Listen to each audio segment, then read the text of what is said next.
Ooh, yeah, YMCA. What's my name is? You're gonna break my chair. What my name is. What my name is. Jon. Hey guys, welcome to another episode of Sports Jab with J&J. I'm Jama. I'm Jonathan. So happy you're choosing to spend some time with us today as we discuss some of the big topics in the world of sports. Today is a special episode. We'll be focusing solely on our two NFL teams. Myself for the Packers, Jama the 49ers. Highlighted questions I'll be asking John today is, will Jordy Nelson make a comeback? Will the Packers' schedule make them soft? And how will the Packers address their O-line issues? And I'll be asking Jama some of the questions around the 49ers. What are their draft needs? What's the situation going on with Colin Kaepernick?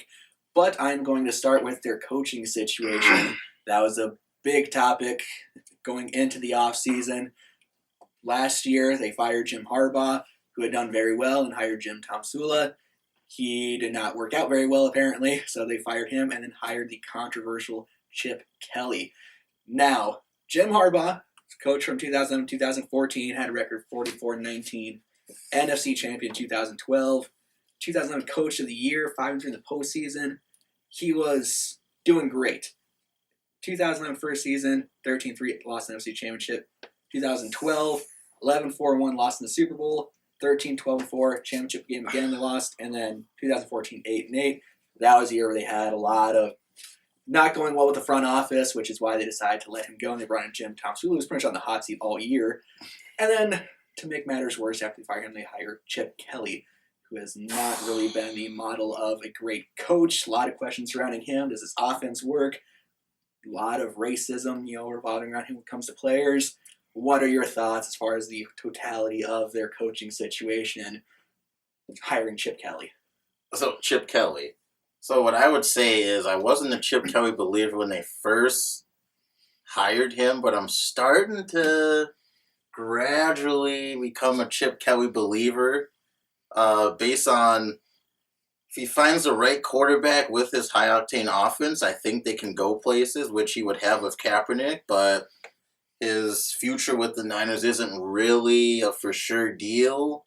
So, I would say it's going to depend where they draft. If we draft Goff, then I would say Kaepernick's probably out. Or are we going to draft some speedy receivers to fill the void for Anquan Bolden? I don't know. But overall, I'd say Chip Kelly might be middle of the road. It just depends where the offense is going, I guess. That's my question. Not concerned at all about, the offense, that, college-style offense didn't really seem to work. Tires, players out.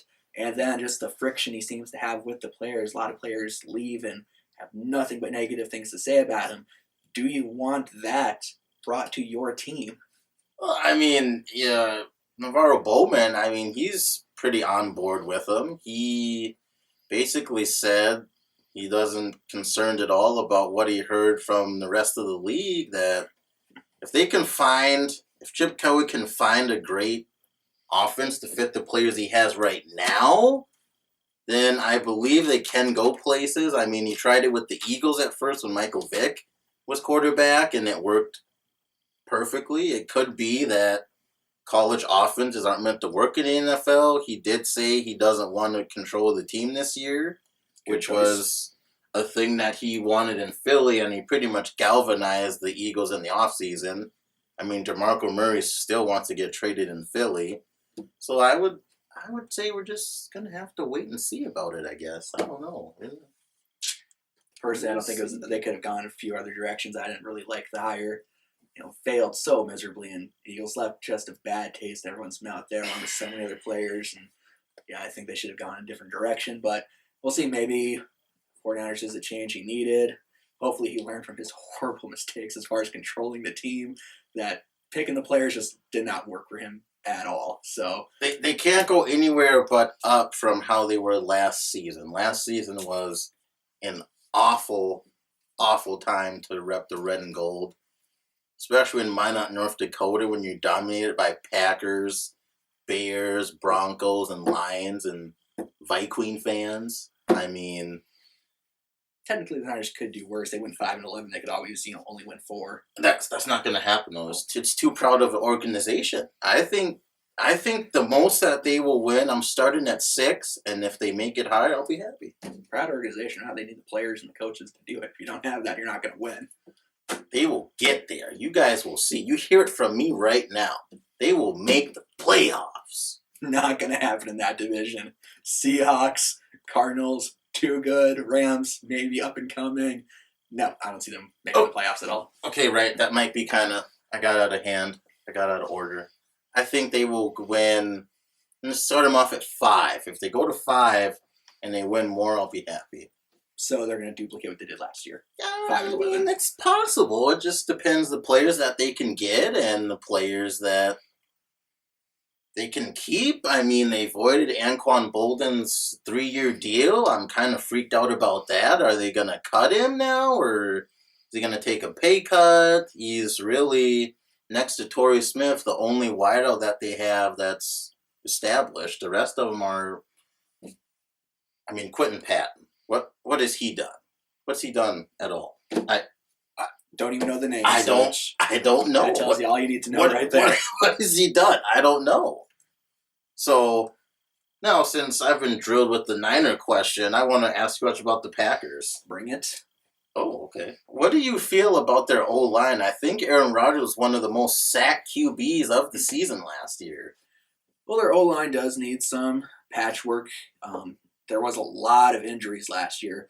They're using, 7th, 8th, and even 9th, person down the depth chart for, the offensive line. So if they stay healthy, when they were healthy last year, the very few games where they actually were, it was a pretty good line.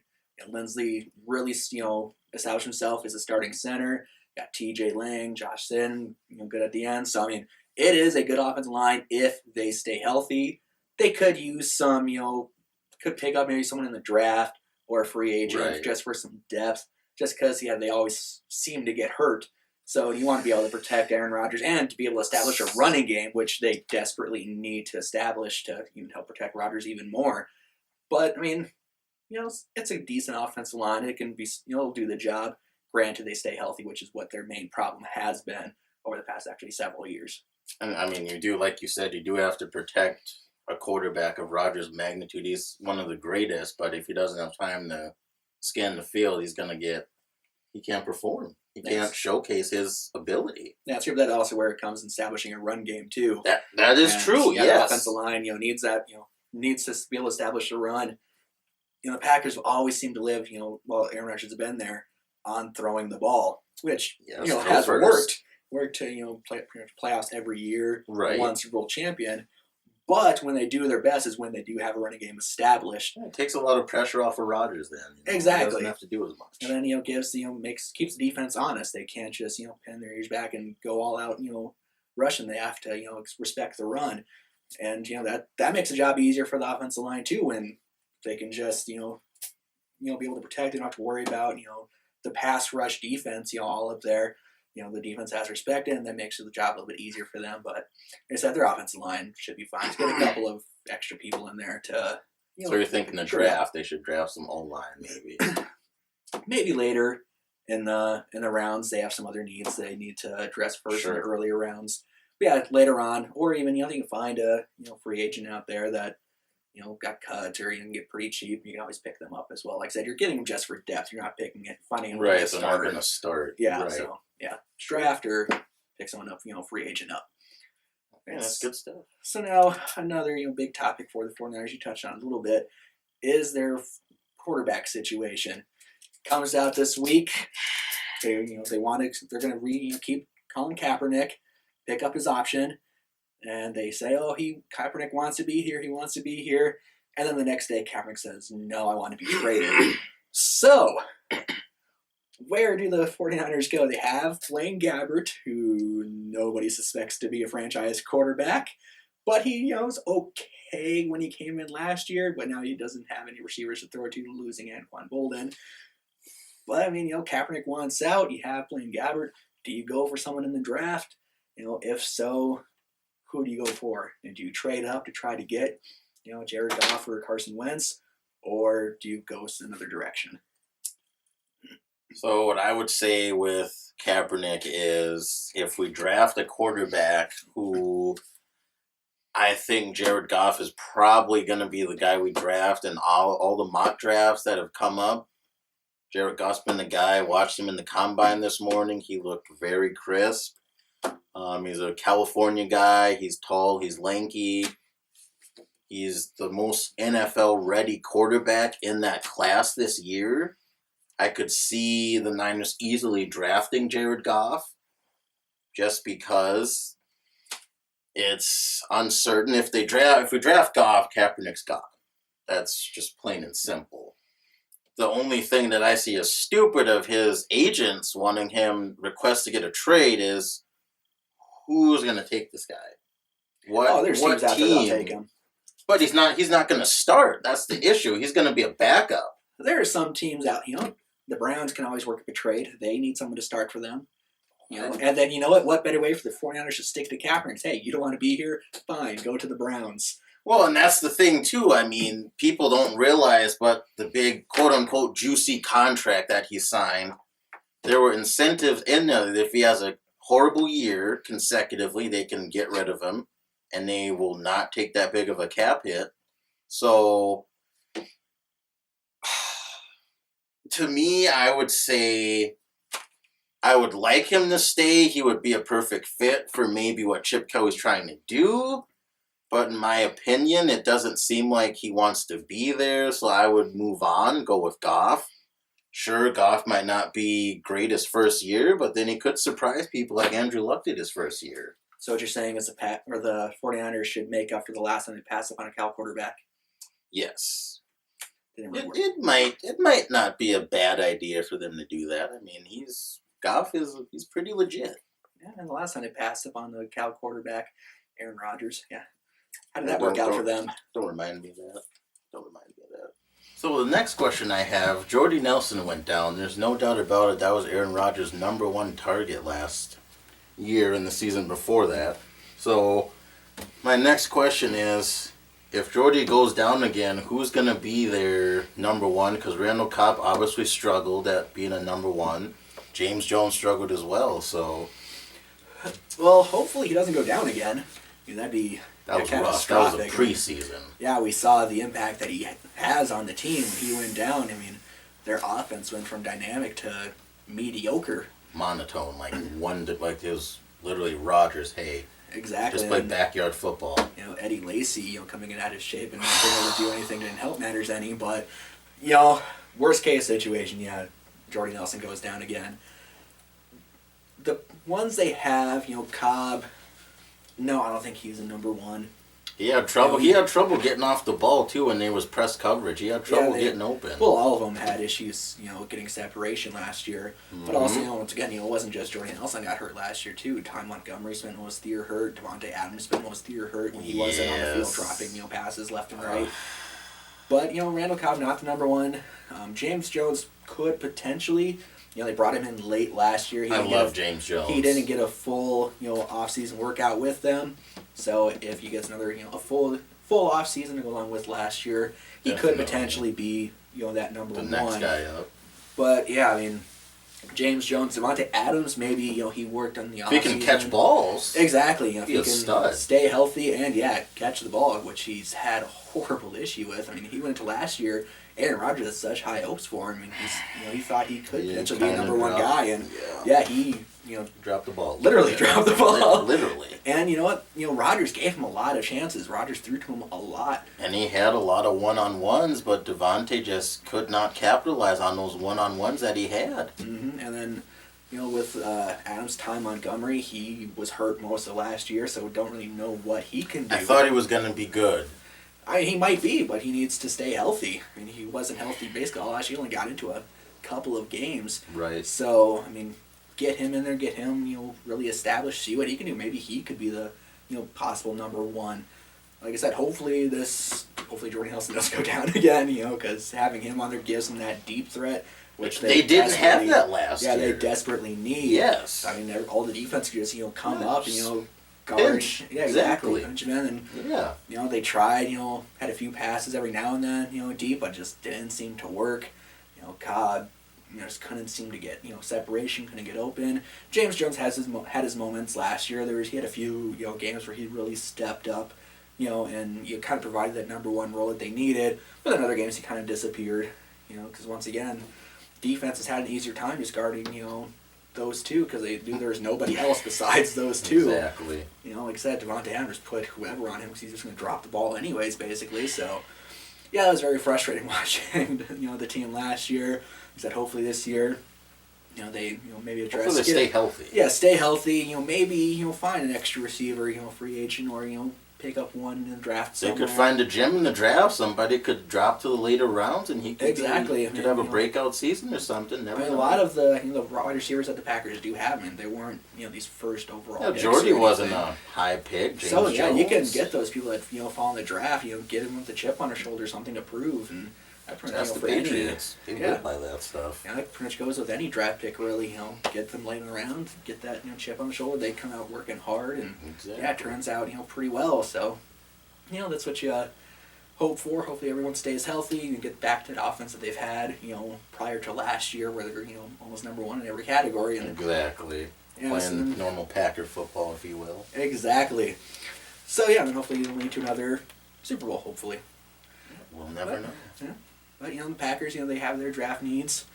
49ers, there's a lot of holes they can fill. So, leading into the draft, which is just a couple months away, where should the 49ers put their focus on?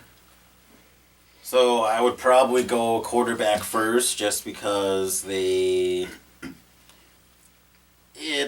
really not it's kind of in a cloud. Who's going to be our starter? Is it going to be Blaine Gabbert, which I feel like if they would have started him early in the season when Kaepernick was quote-unquote had his injury problems, that they would have won more than 5 games. Because there were some games. Ask the Jaguars how Blaine Gabbert did. You can't say that, though. Gabbert didn't have much weapons that Blake Bortles had this year. Bortles had the Allen guys. But at the 49ers, he doesn't have that many weapons.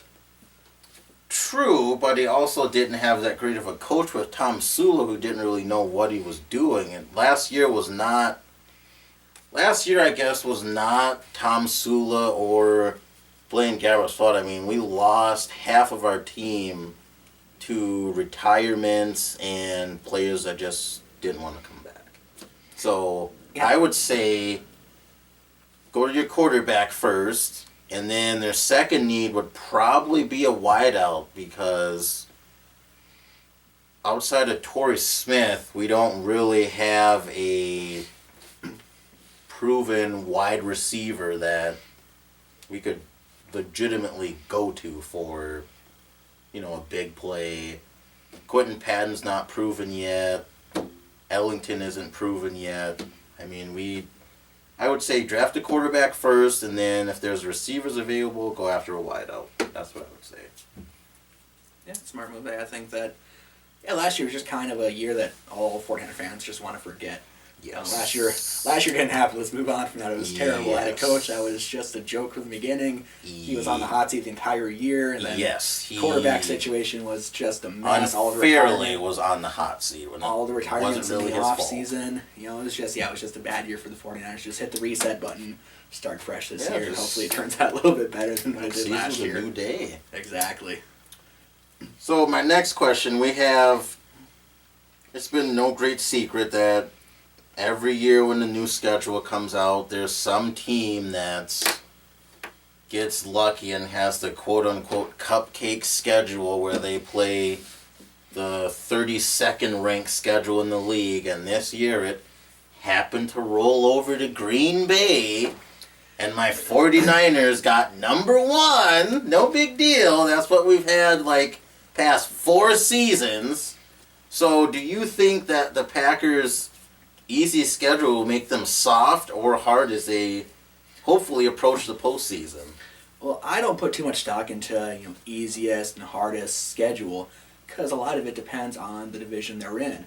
The 49ers, they're in a tough division, so you play all those teams twice. So you get the Seahawks, who are a good team, twice. Cardinals, who are a good team, twice. Rams, they've keep having this potential that they could be a good team, so they get them twice. So, I mean, that's, 6 games right there of your 16. So if you're in a tough division, that automatically is going to put you up towards the top in strength of schedule. And the other ones, they switch, who teams play, divisions each year. This year, the Packers happen to get the NFC East and the AFC South. NFC East, so you have the Cowboys, who, with Tony Romo coming back, he's going to be hurt again. And most likely Des Bryant. But if they stay healthy, Romo will get hurt again. They could be a good team. Giants, up in the air, new coach. Odell Beckham. Yeah, I mean, they could be, bounce back. Redskins, can they build off of last year's success? Eagles, can they, fix what Chip Kelly broke? And then you have the AFC South. Colts, Andrew Luck returning, Had a bad year last year. Might have had Andrew Luck had a horrible year. Frank Gore was non-existent. Yeah, he could have a rebound season. Texans, if they could just find some offense to go along with that defense and J.J. Watt. I mean, they need a quarterback. Yeah, they could be a potentially good team. Tennessee Titans, what can Mariota do in his second season? Sophomore slump, probably. That's what history says. Can't really have a sophomore slump when you weren't good as a rookie. So, can he progress? And then the Jaguars, can they continue to grow? I don't know, who knows? Blake Bortles, depends what he does. And then the other teams that they have, the Seahawks they play, that's a good team. But none of these teams that you're saying, though, were playoff contenders on the NFC, AFC South, and NFC East. Like I said, the division that they play are all set, so this just happened how they fall. And it's all based on last year's records. So regardless, how many times we see a team that, is terrible one year gets the playoffs the next. That's a good thing about the NFL. There's so much parity. A team that was last year, the NFC East, which was atrocious last year, that could be back into one of the, prime divisions. And then, then the Packers all of a sudden have a tougher schedule because they're playing better. AFC South, they could always, make a surprise run. Andrew Luck coming back, Texans find some offense, maybe Mariota turns it on, Ken Jackson will finally get over the hump. Who knows? So, this whole easy schedule, tough schedule, I don't put too much stock into it because from year to year it changes so much. And who knows, maybe the 49ers, who they're playing, maybe all of those teams have an off year, so then it actually is quote-unquote an easier schedule. So you never know until the season gets started. They could, all the teams that can be played, the Packers play could be tough, in which case then, it makes them, a better team going into the playoffs, granted that they make it there. So, like I said, I don't put too much stock into Let me just clarify this to thin out the ice a little bit. The Niners have the toughest schedule with the Falcons. We play Tom Brady. No big deal. He's just always in the Super Bowl.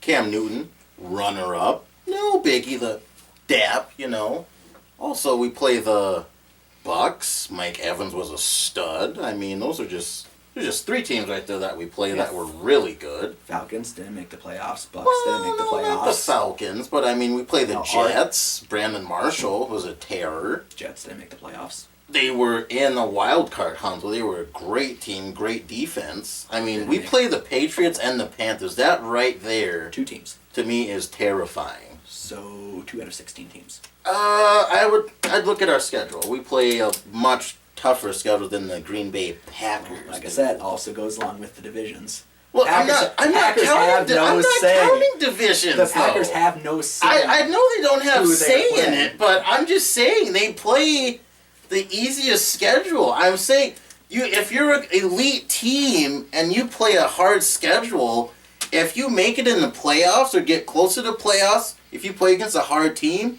well, guess what? You're probably going to be battle tested a little bit more than teams that have softer skills. Team with soft skills might be like, oh, well, who we playing this weekend, Clay? Oh, well, Aaron, we're playing against Andrew Luck today. We're going to tear him up.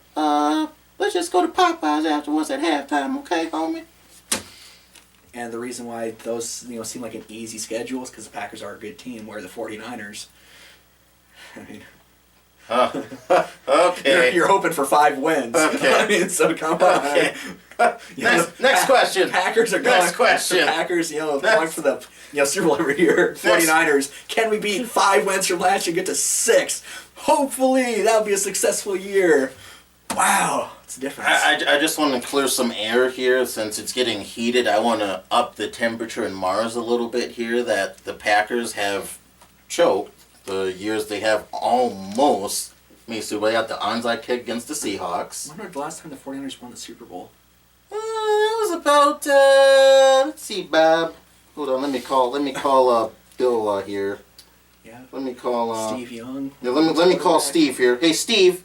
And how did the 49ers do when they went to the Super Bowl with Colin Kaepernick? Did they win or did they choke? Well, that was Jim Harbaugh's decision to throw a fade to Michael Crabtree. So you mean they choked? Yeah, we did. Oh my God, they choked. But and you're gonna say you're talking about how the Packers choked. The Packers have choked the past 3 times they've been there. But they haven't even sniffed the Super Bowl in the past 3 years. They choke artists. Next question. They've been there at least. Next question, Bob. Good for the Packers. Bad Next for question, the 49ers. Bob. Next well, question. that is all we have for you with this episode. Comment below. Let us know what you think about the topic we discussed today. Should the Packers, what should they do for the draft? What should the 49ers do for the draft? Do the Packers have, quote-unquote, the easiest schedule? And what does that even mean? I'm just asking for some love, America, for my team in the Bay Area. That is not too much to ask. And no, he's not talking about the good team in the Bay Area, the Warriors. He's talking about the 49ers. So, comment below, subscribe. Make sure to hit that like button, guys. Yes, have a good night.